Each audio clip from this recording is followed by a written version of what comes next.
A pesquisa Genial Quest, divulgada nesta quarta-feira, revelou que 46% dos deputados federais avaliam negativamente o governo do presidente Lula. Preparamos uma arte para você com esses dados. Vamos conferir a seguinte.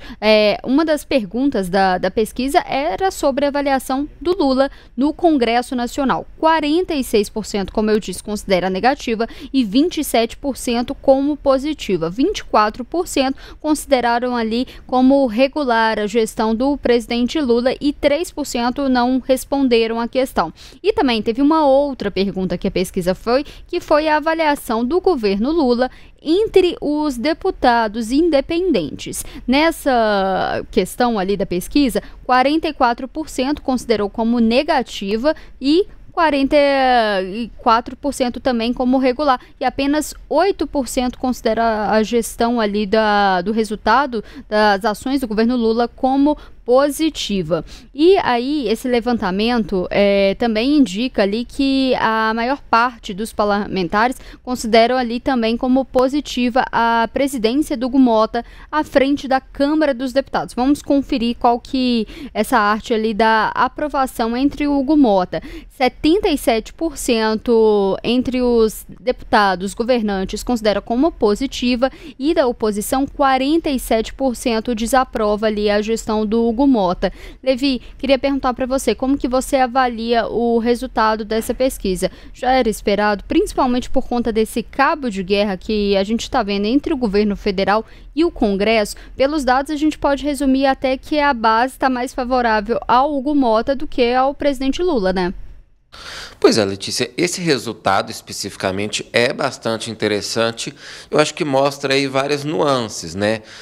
Principalmente isso que você falou, dele agradar até mais a base do que a própria oposição, mesmo com todos esses embates que a gente tem visto aí nas últimas semanas entre governo e Congresso Nacional, com a derrubada do decreto do IOF e uma dificuldade muito grande dos deputados, principalmente de alguns meses para cá, de aceitarem a agenda do ministro da Fazenda, Fernando Haddad, de elevar a arrecadação federal por meio de impostos. Primeiro, isso mostra que, mesmo dentro de quem se considera base governista, essa agenda da equipe econômica nem sempre tem sido bem recebida.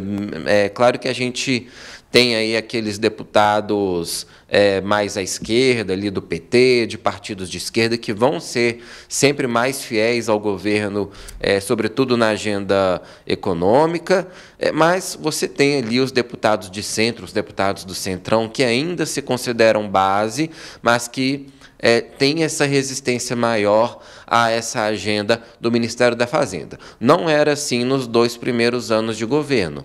No primeiro ano, principalmente, Haddad aprovou praticamente todas as propostas prioritárias que ele enviou ao Congresso: o arcabouço fiscal, a reforma tributária, taxação de offshores, de super ricos, enfim. No ano passado isso diminuiu, mas também a equipe econômica conseguiu avançar com bastante coisa. Esse ano, esse cenário já tem sido diferente por causa de alguns fatores, né? Existe uma insatisfação com relação ao repasse de emendas, também a proximidade aí das eleições de 2026, alguns partidos vão se reposicionando, enfim.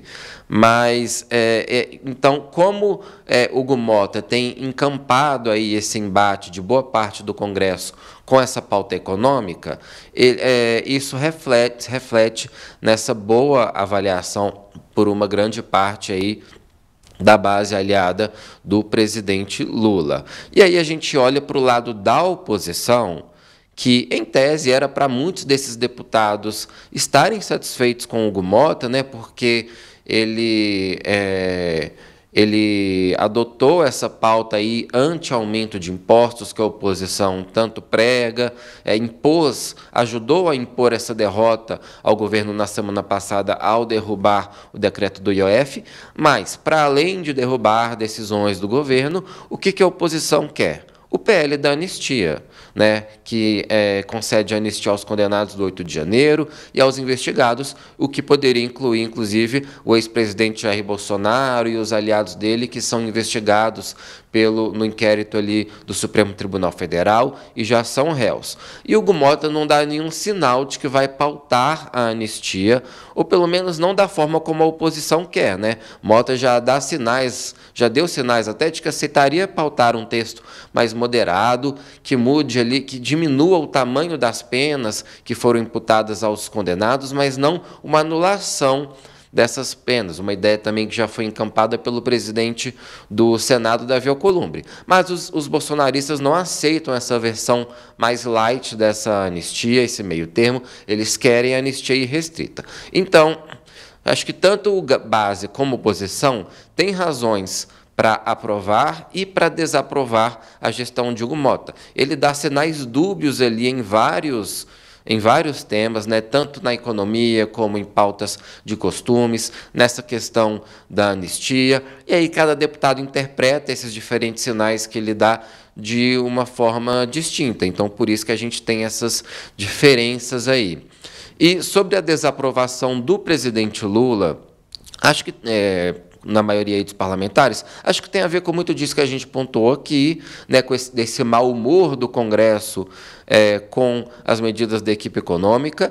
Vale lembrar também que existem bancadas muito grandes no Congresso que representam setores refratários ao presidente Lula, como o agronegócio, os evangélicos, né? A bancada ruralista é muito grande, é a maior frente parlamentar do Congresso Nacional e, sobretudo, na Câmara. A bancada evangélica também é cada vez maior, então isso acaba se refletindo também nessa pesquisa. São setores com uma representação muito grande na Câmara dos Deputados. E, como eu falei, tem também aí as eleições à vista, que muitos partidos já veem que não vão estar com Lula nessa provável tentativa dele de se reeleger à presidência da República. Então já vão ali se posicionando e se colocando mais como independentes ou até como oposição do que na prática como base.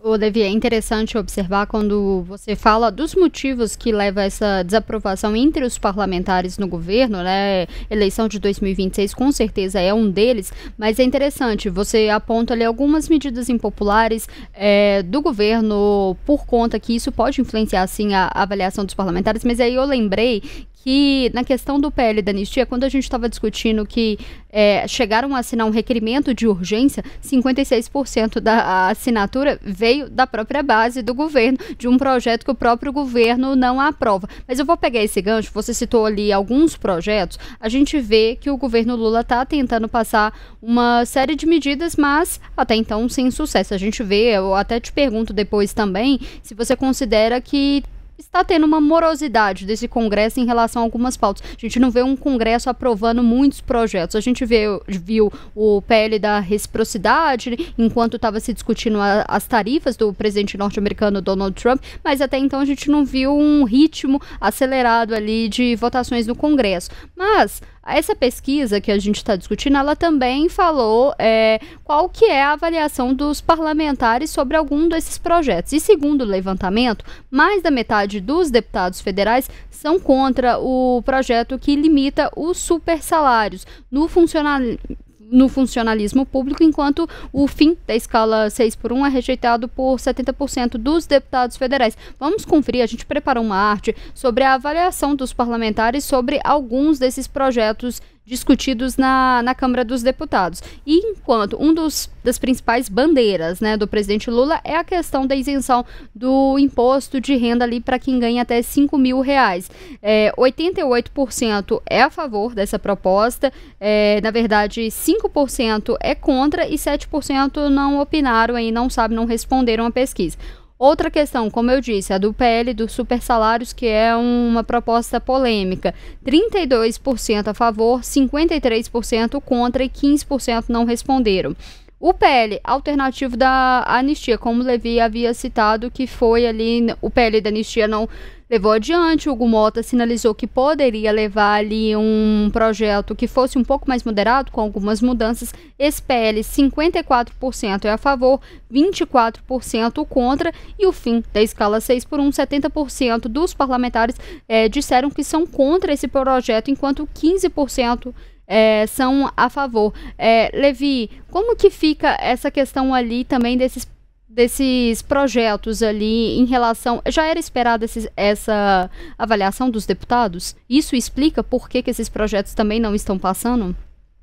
Pois é interessante a gente notar, por exemplo, a isenção do imposto de renda. É a prioridade total do governo Lula nesse primeiro semestre. Aí a gente olha a pesquisa, 88% dos deputados são a favor, o governo quer aprovar de qualquer maneira esse projeto. Então você pensa... Poxa, então, teoricamente, não vai haver tanta dificuldade do governo Lula de aprovar esse projeto, né? Só que ele está andando num ritmo muito lento, ele está numa comissão especial, num grupo de trabalho, melhor dizendo. O relator é o deputado Arthur Lira, ex-presidente da Câmara. Ele ia apresentar, inclusive, o relatório na semana passada, mas isso já foi adiado, isso deve acontecer talvez só na semana que vem. E aí... isso mostra que não basta os deputados serem a favor de um projeto, mesmo um projeto governista, para eles necessariamente avançarem com essa pauta, né? E aí todas essas insatisfações que a gente já apontou aqui, e também muito pela questão das emendas, isso tem atrasado a aprovação, mesmo com tudo teoricamente conspirando a favor. O governo quer aprovar, os deputados são a favor, mas a pauta não anda porque outras situações ali envolvendo a relação entre os poderes interferem nisso, e aí mesmo se dizendo favoráveis à ampliação dessa isenção do imposto de renda, os deputados ainda travam essa pauta. E aí chama muita atenção também, por exemplo, esse dado sobre o PL dos supersalários, né?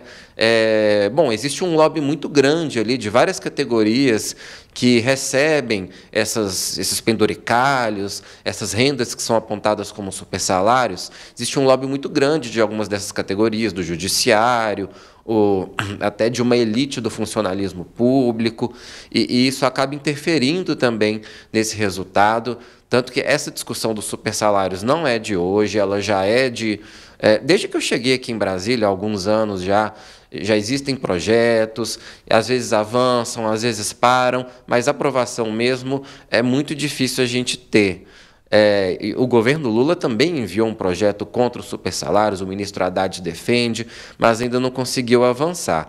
E aí essa questão da anistia, que reflete muito do que é a posição do próprio Hugo Mota, de que se for uma anistia geral e restrita, como querem os bolsonaristas principalmente, aí já tem uma dificuldade maior, até porque isso refletiria num embate muito grande com o STF. Né?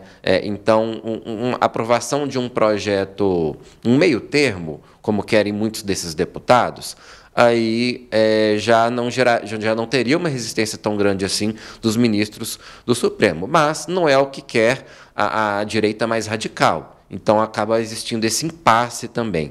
E sobre a escala 6x1, foi um debate que até esfriou no Congresso Nacional, né? E que tem essa resistência muito grande. Muitos deputados temem ali que setores, como o comércio, por exemplo, iam ser afetados, iam ser inviabilizados economicamente.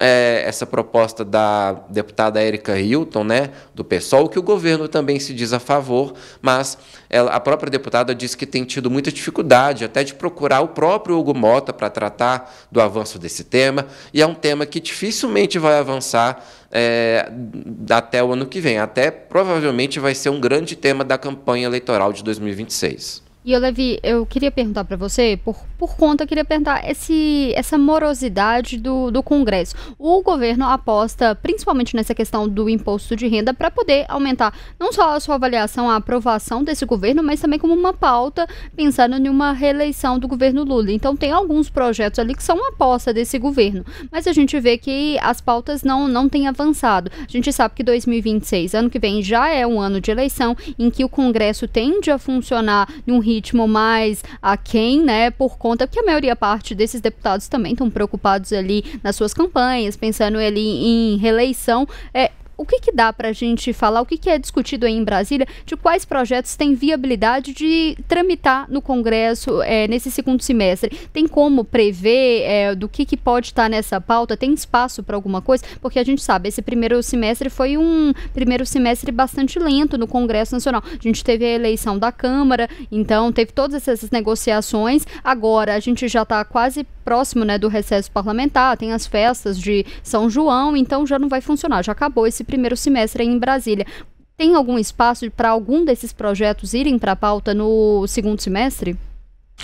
E essa tem sido justamente uma das grandes críticas, tanto de governo como oposição, a essa gestão do Hugo Mota, que às vezes ele fica tentando não desagradar demais algum dos lados, e aí acaba que as pautas andam muito pouco. Apesar disso, existe uma perspectiva, sim, de que a isenção do imposto de renda, por exemplo, seja aprovada até o final do ano. O governo não vai medir esforços para isso, mesmo que tenha que liberar mais emendas, apesar de a gente já estar cada vez mais perto aí do ano eleitoral, renegociar esses cargos de primeiro, de segundo escalão ali na esplanada dos ministérios e também para os próprios deputados, no fim das contas, eles são cobrados também nas bases eleitorais sobre esse tema, né? E aí, se esse tema do imposto de renda, que tem sido tão falado desde o início desse ano, não avançar no Congresso, eles vão ter que ouvir também lá na base deles. Pelo menos essa é a avaliação que é feita dentro do próprio Palácio do Planalto, mas também que se reflete ali entre muitos parlamentares. Mas o Congresso não vai vender barato essas pautas. Aí existe uma perspectiva de aprovação, mas do Congresso vendendo caro, ou seja, com o governo tendo que negociar bastante, tendo que ceder bastante, ainda mais do que já tem cedido ao Congresso Nacional. O governo aí tem outras apostas, mas aí já são mais de medidas provisórias, como aquela que amplia, que prevê a isenção da conta de luz, por exemplo, para pessoas de baixa renda que consumam até 80 kW por mês. O governo ainda vai mandar, nessas próximas semanas, possivelmente, uma outra medida provisória que prevê a gratuidade do botijão de gás também para essas pessoas de baixa renda, que vai ter que passar pelo Congresso. Então, segundo semestre vai ser um campo aí de muitas batalhas para o governo e de pautas que o governo aposta muito forte para esse projeto de reeleição do presidente Lula, para recuperar essa popularidade. São pautas de apelo popular, né? Isenção na conta de luz, botijão de gás, o próprio imposto de renda. Então, são pautas que o Congresso possivelmente vai se ver quase obrigado a aprovar por causa disso, mas vai vender caro para o governo. A grande questão que tem que observar é os jabutis, né? Porque sim, são pautas que eleitoralmente são importantes, pega até mal, vamos dizer assim, o deputado votar contra, mas a questão não é só o projeto, muitas emendas, tem os jabutis, que o projeto não chega exatamente como o presidente Lula enviou ali para casa. Então tem que ver, essa questão do imposto de renda é uma mesmo, porque a isenção que o governo mandou é até R$5.000. A gente sabe que muitos parlamentares querem aumentar a isenção, chegando, alguns falam até R$10.000, e aí isso vai gerar o quê? Impacto nas contas públicas. Então, é preciso ver, quando o Levi fala qual que vai ser o preço pago a essas questões, a aprovação desses projetos, é isso que tem que se observar. E só uma outra pontuação, eu acho arriscado essa conta do governo, em que falar que a base eleitoral vai cobrar esses parlamentares, se votar contra, se votar a favor. Eu acho que o eleitor tem uma memória muito curta. É muito mais fácil lembrar de um governo, de executivo, do que dos parlamentares. A população, no geral, não acompanha tanto os votos. A gente viu, inclusive, a questão do projeto que aumentou o número de deputados, né, que prevê aumento de número de deputados. Essa é uma medida completamente impopular, se você for falar da população, mas os deputados não demonstraram nenhuma preocupação em relação a isso. Então, pensando justamente que a memória do eleitor é muito curta.